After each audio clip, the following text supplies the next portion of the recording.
اللہ وبرکاتہ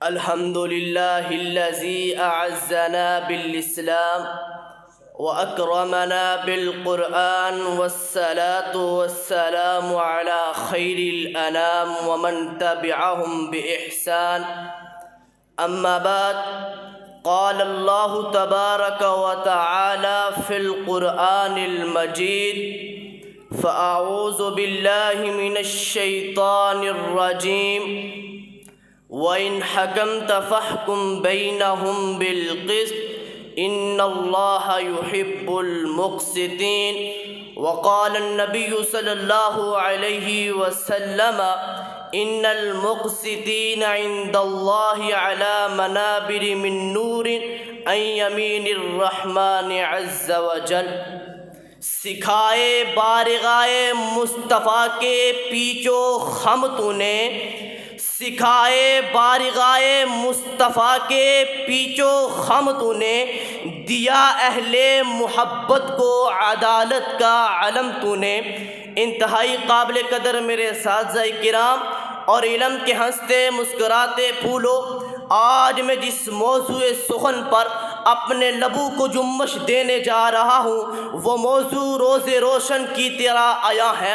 حضرات، یہ کائنات عدل و انصاف کے بلبوتے پر قائم رہ سکتی ہے جب ظلم و جبر کی سیاہ آندیاں تیز ہو جائیں تو نظام کائنات بگڑ جاتا ہے۔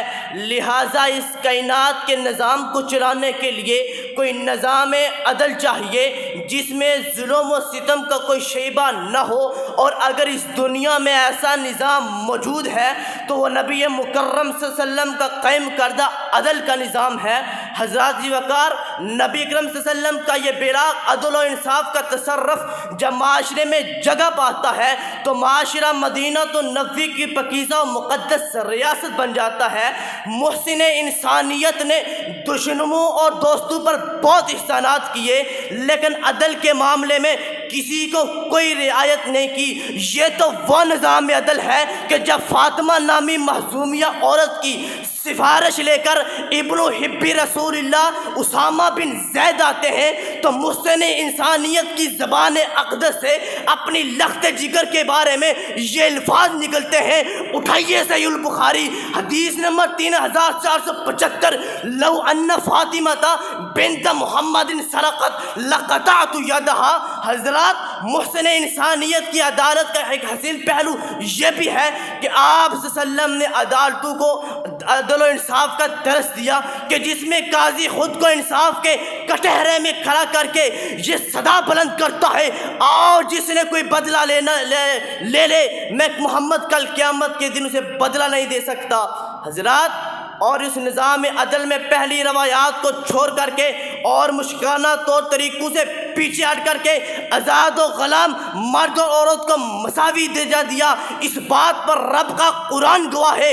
سورۃ البقرہ آیت نمبر 178، الحر بالحر والعبد بالعبد والانثى بالانثى کا عملی نمونہ پیش کیا۔ اور اگر معاملہ اولاد کے درمیان مال و زر کی تقسیم کا ہوتا تو پھر بشیر رضی اللہ عنہ آپ کی خدمت میں حاضر ہوتے کہ آپ گواہ بن جائیں کہ یہ میں نے غلام اپنے بیٹے کے نام کر دیا۔ عدالت اور مساوات کو مد نظر رکھتے ہوئے کہا کہ یہ معاملہ سب کے درمیان کیا؟